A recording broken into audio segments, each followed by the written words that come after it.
This report that you shared with me, it just dropped about interview scheduling essentially. So, candidate expectations, frustrations, preferences. When I was reading it, it's a combination of things that kind of make you go, "Well, yeah, duh." Initiating becoming a hiring machine sequence in 3, 2, 1.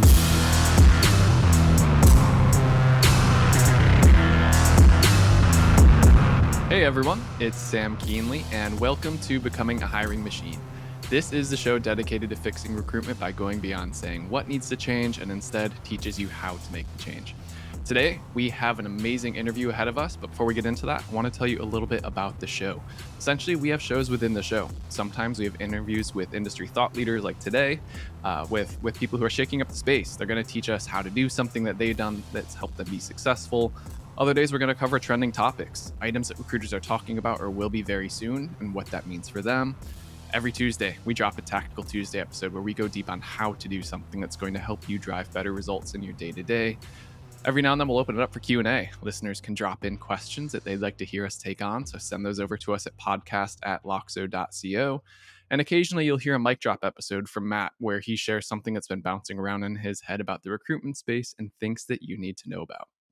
So today, have an incredible guest joining us for a conversation. Tim Sackett, you all may have seen him before. He is officially our first return guest, and I'm sure this will also be far from his last appearance with us. So I've always been a big proponent of putting yourself in the shoes of the individual that you're trying to entice. So with marketing, trying to think about what the market cares about and wants to engage with. With recruiting, trying to think about the candidate experience, especially when approaching passive talent. So that's why when Tim shared the 2023 candidate experience report from Chronify with me, while I was curious to see what did and didn't line up with my thoughts about the process, I was even more curious to hear Tim's thoughts, as I'm sure that he's gone through more reps himself than with the 6,500 candidates that were surveyed in this report. So with that, I'm excited to jump into today's chat about this. So Tim, welcome back to the show. Thanks for having me. I'm honored to be the first returning guest. We'll see if I can get you on more than Matt. It'll be a nice little competition there. So this report that you shared with me, it just dropped about interview scheduling essentially. So candidate expectations, frustrations, preferences, and it's been, when I was reading it, it's a combination of things that kind of make you go, "Well, yeah, duh." And then there's some things in it that have you kind of going to the bathroom mirror and just staring at yourself real long and hard, asking, "Am I really doing everything that I can or should be doing with it?" So, two interesting findings right off the bat, and then we'll jump in. But Yeah. I'll do like a first the well duh finding. Yeah. 40% of candidates expect it to take no longer than 6 days after applying to arrange an interview. So this is up from the low 30 percentages in the previous 2 years. And again, well, duh. There's the immediate gratification culture right now it's just growing and it continues to increase. So not surprised there. But what I'll call the bathroom mirror conversation with myself is 41% of candidates say that a lack of communication is the most frustrating part of the recruiting process. And this Yeah. is up from 25% in 2021, 36% in 2022. So like those are two really interesting items and stats that came out. So I know you've read this and probably in much more depth than I have. Like, what are some of your thoughts on those or other things that you came across? It's one of the things, because we've done our own like candidate research as well. Like we did a study back in 2022 where we actually went out and questioned people that we had actually interviewed, like over 1,000 of them. And it was amazing to get the feedback. One of the pieces of feedback that hit us the hardest was when we screen a candidate. So you're a recruiter, you're not really interviewing them, you're just screening them and then you're passing them on to a hiring manager. The candidate actually views that as an interview. And so often what we would dig into and actually do some interviews of these individuals after we got the data. And it was like, I talked to Tim and, we had this amazing conversation. He said I was perfect for the job. And then I heard nothing. Well, because we know the process is I was screening the person. I sent them on to the hiring manager. The hiring manager had 10 people. He didn't choose that person. But this person's like, how can I have such a positive, awesome conversation experience? I'm perfect for the job. And then I never hear a thing. I never hear one thing besides at best, I might get an email that said, hey, we filled the job. Thank you. Like, here's a 10% off code for an appetizer or some stupid whatever like dumb thing we do, right, to make candidates feel good about the rejection. um and I was like, oh gosh. And so we have to be really careful with our language, and we have to be very specific about what we tell a candidate to say, hey, I'm screening you for this job, and here's the process, and here's how, like, this is the over communication that we have to do with every single one. And I have a couple of my recruiters on my team that are amazing at this. And like the other recruiters listen to him, they're like, ugh, he says the same thing over and over again. Yeah, you get tired of hearing it, but the candidate's hearing it for the first time and they love it. And like the two of them specifically, like their ratings when we go out and do like NPS ratings with our candidates, are off the charts. Like the candidates love them because they tell them, hey, this is what I'm doing. I'm screening you for this job. And what does that mean? And then here's the process now. You and some other people that I've screened will be sent on to this hiring manager who will then make a choice if they want to interview you. And this is how long it should take, right? And then there's other nurturing crap that happens, blah, blah, blah. But so often recruiters don't do that. They make the candidate feel awesome. They're like, Sam, oh my gosh, yes. Oh, that's a great answer. Oh my God, yeah. Oh yeah, you're going to be perfect for this job. And then like, okay, I'm going to send it down to the hiring manager, and you should hear back from us in a little bit. And then they hear nothing. I want to know what recruiter that is. I never had that conversation. I wish a recruiter told me I was that great coming up. Usually it was just like, yeah, we'll see. Check your email in a few weeks. I'll get back to you. Yeah. Well, a lot of recruiters get jaded over the years and get beat down. They forget, right, that they have that superpower of making people feel awesome and wanted and desired. Yeah, but something that's so interesting there is it's just the expectation setting. I mean, this spans more than just recruiting in general, but while you say, they're sick of hearing that same person say the same spiel over and over and over, but the expectation setting is, it's expectations or assumptions are your other option that they're going to run off of, and we all know how that works if Yeah. that's the play that you want to use at the end of the day. So while it's so simple, that really does just make it way easier for you, for the candidate, for the hiring manager.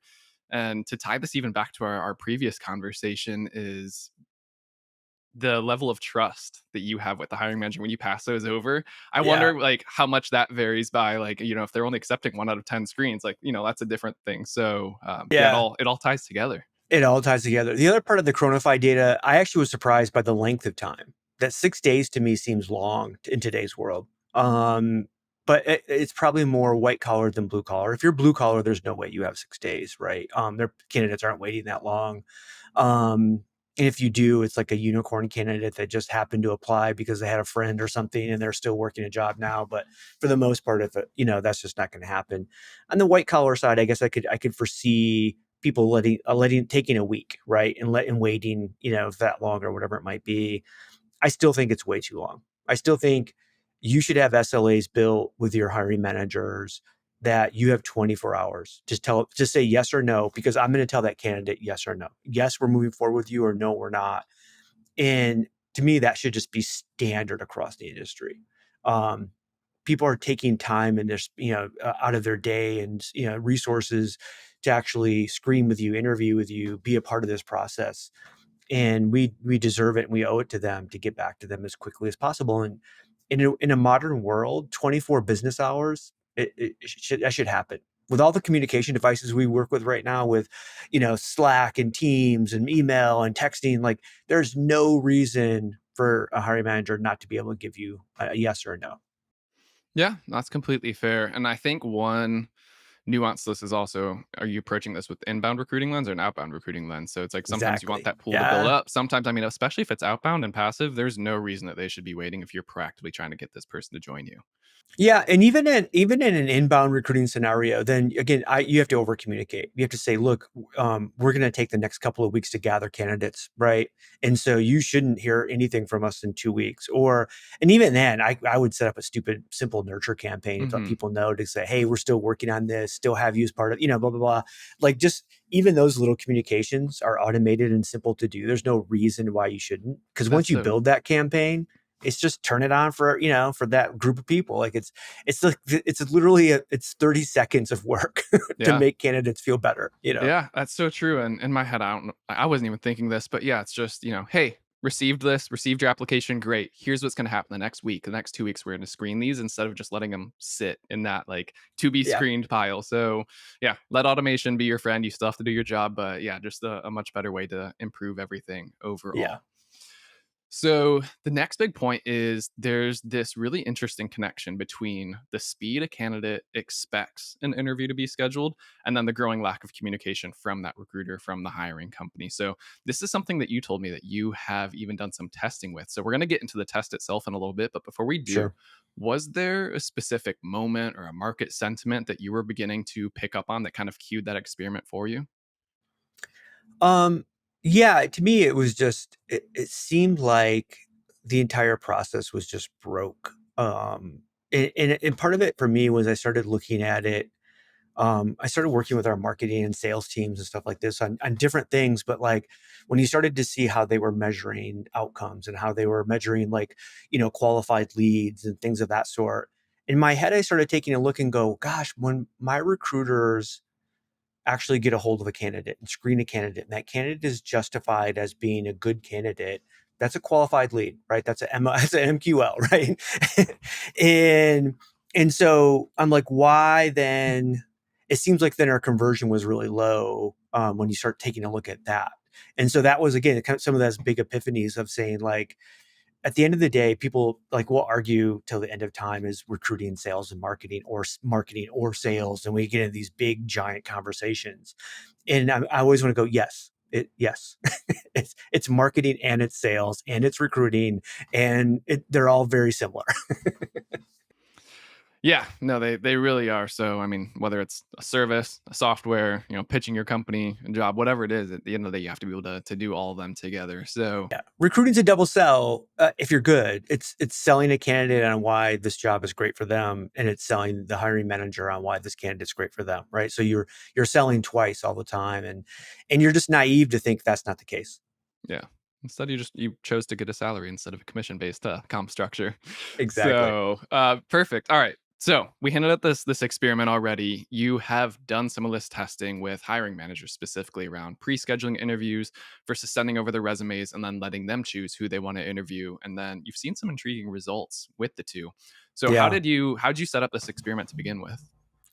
Well, I mean, at first it came with a pain point, right? We had a hiring manager who was really difficult to work with. We continued to send candidates. We continued to get rejections.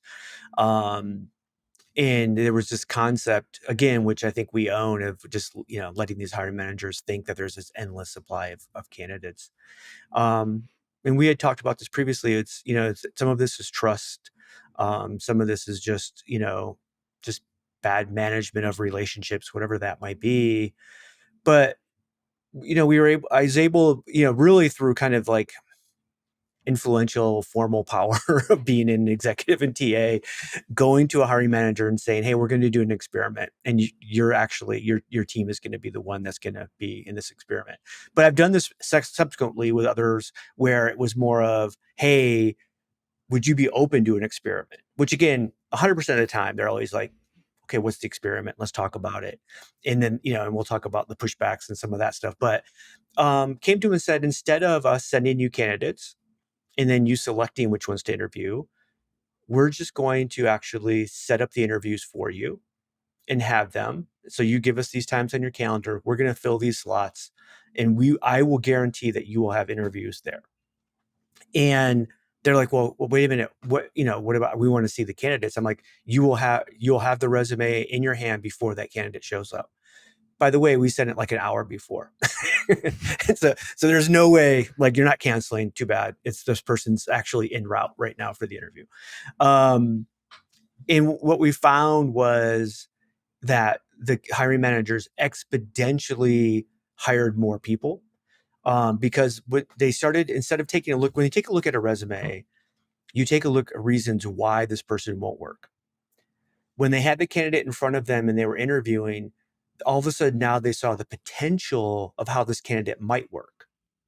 And so there was a different psychological aspect that was going on from a selection to an actual interview. And we found the hiring managers were, one, they loved it. They were just like, this is way better than what we did before. Now, one of the things we had to tell them was, hey, you know what? There's going to be some false positives here.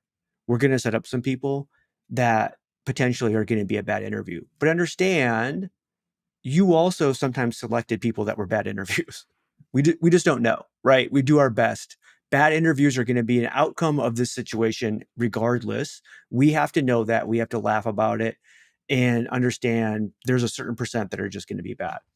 But what we saw was once we got the candidate in front of the hiring managers, they were more likely to actually make offers, and they would come back and say, well, they don't have everything, but man, like I really think I can, this person is ready to learn and work and teach and blah, blah, blah. And also it was the potential of it, somebody that they didn't see on paper, but they could see in person. Now, there's bias built in there as well, right? And so it's like, you know, but again, it's all about, hey, how do we get these positions filled, and how do we do this, and then really afterwards, there was no increase like in turnover, there was no decrease in performance.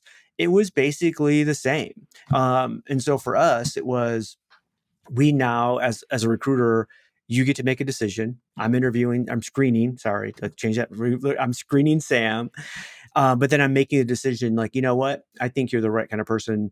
When can you interview right now? Because the biggest pain point with candidate experience is is scheduling. The biggest pain point for recruiters is this whole back and forth third thing, scheduling.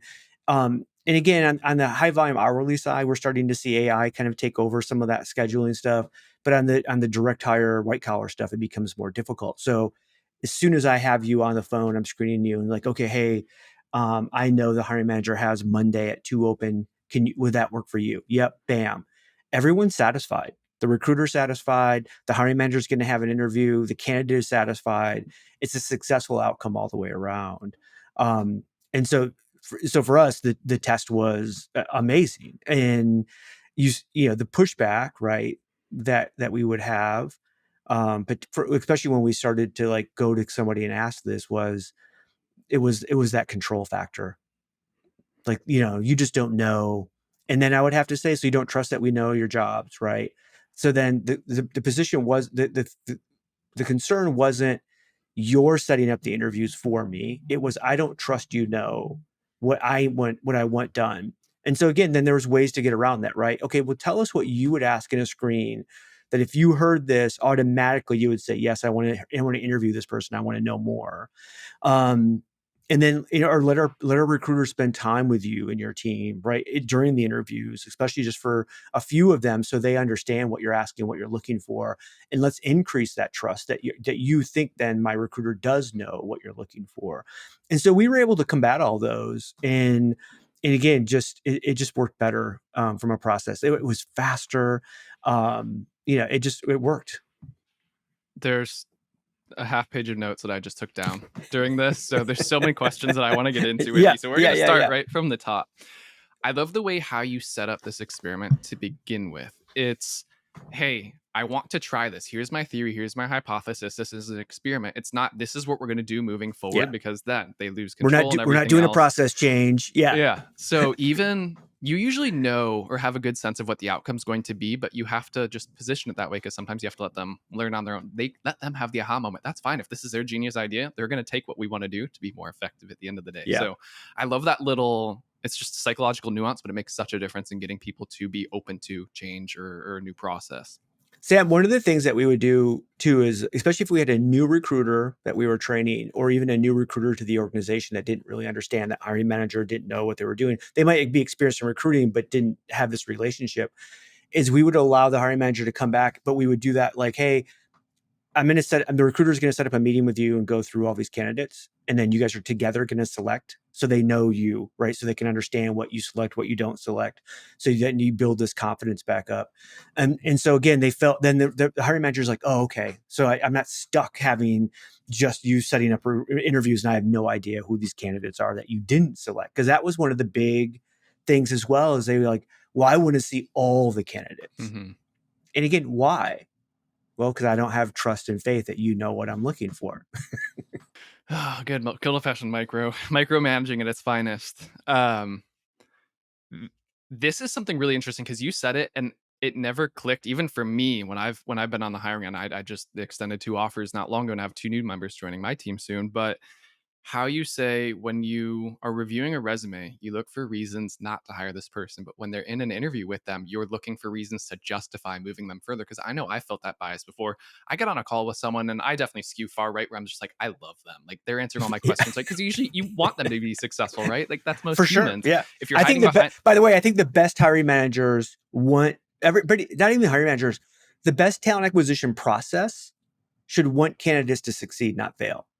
But traditionally, we set up a process for them to fail, not succeed. We don't tell them what they should expect. We don't tell them, we don't, I mean, I've been in actual processes where the talent acquisition team actually gave every single question to every single candidate before they showed up because they didn't want them stressed. We want you to be able to answer this in the way you can answer. People are like, oh, well, then that's like cheating the test. You're giving them the questions before the test. And you're like, well, yeah, but either they know the information or they don't know the information, or they're willing to work to get the information.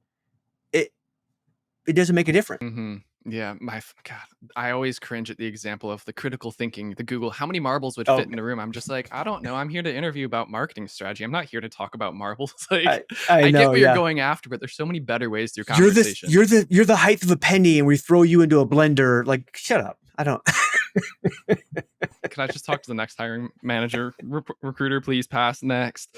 So yeah, they're always interesting there. So, um, last thing within the first part is the scheduling thing that you talk about. So this is really interesting because we saw this in like the B2B just sales funnel process. You have someone that reaches out, hey, I want to talk to sales.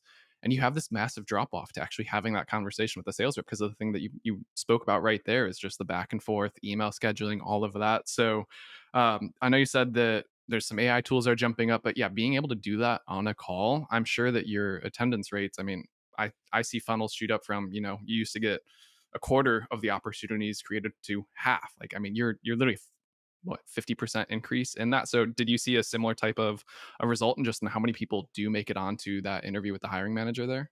Oh no, yeah. I mean, it was. I mean, it's just completely changed. Again, the other piece that it happens is you actually have less ghosting as well because you're moving so quickly that people are then being a part of it. They're not getting pulled into some other process or getting an offer before you get a chance to make an offer.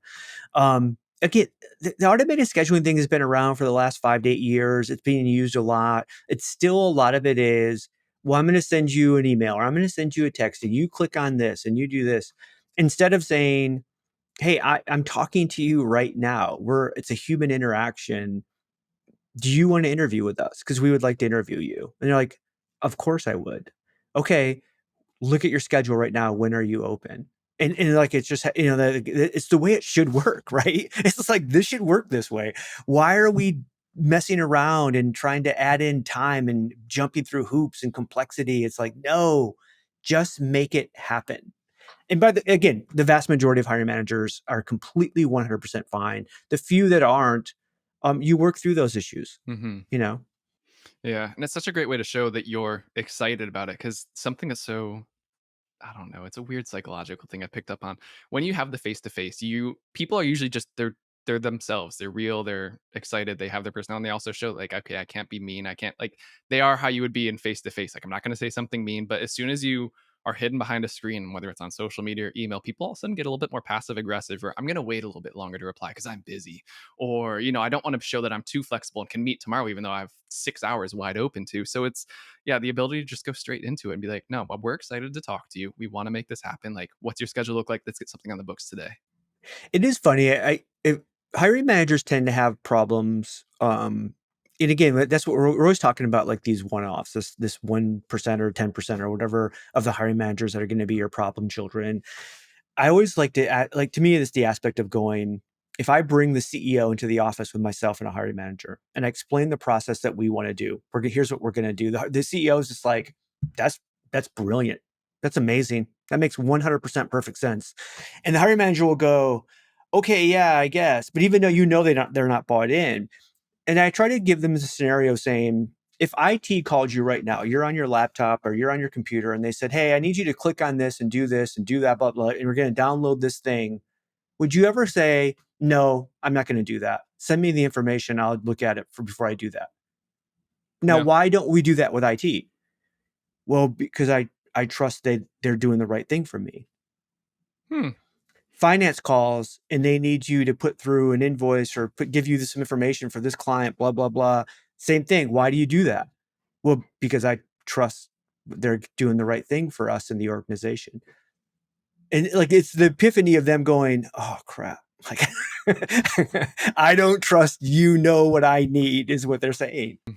It's deferred expertise is probably the easiest way to think of it. Like with IT, with finance, it's these people study that, they know it, but there are things that I found that people think like, oh, I can do recruiting, I can do Oh yeah, marketing, I can do sales. everybody. Yeah. And as soon as you have that opinion, that's where you probably have those scenarios where it's like they don't trust those people as much. So yeah, okay, maybe that's another topic for us to go down another time. Like, For how do we sure, just completely yeah. kill that deferred expertise mentality around recruiting? Like, okay, here, you know what? We're gonna let all the next job applicants come into you. You can do it from start to finish and see just how much fun it is to go through that process. So I love it. I love it. Well, yeah, that I guess that kind of takes me through this experiment. It was fascinating to just hear your results and everything. And clearly it works. So people can easily implement. I mean, you walked them through just the start to finish. Yeah. So anything else that you want to add into that experiment before we hop into anything else with the report or wrap?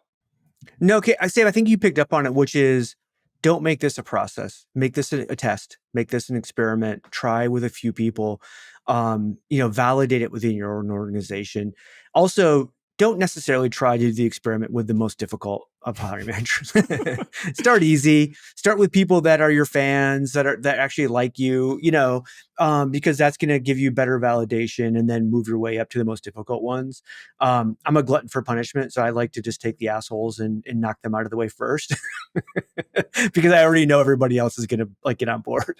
Yeah, well, you've got a little bit more experience than some of us, a little bit more brave. So yeah, that's probably not some bad advice at all. Just the people that want change and recognize it can be done differently, just don't know how to do it or want to make that placement faster. So Yeah, definitely. I love it. I love it. Well, Tim, thank you as always for taking the time to come and join us. As I said, and I'm already signing you up for this. You've been volunteered. This won't be your last appearance on this show. So you're Nice. always As long as I have more than Matt, I'm good. Perfect. Well, I'll get that tally going. I'll make a little sticky note on my screen over here for us. So, no, appreciate you sharing this knowledge with us today. I know some recruiters are already going to take this and be like, yes, I want to start trying this out today. So, definitely going to be impactful there. So, everyone, that's the show. This was yet another phenomenal interview with Tim. Until next time.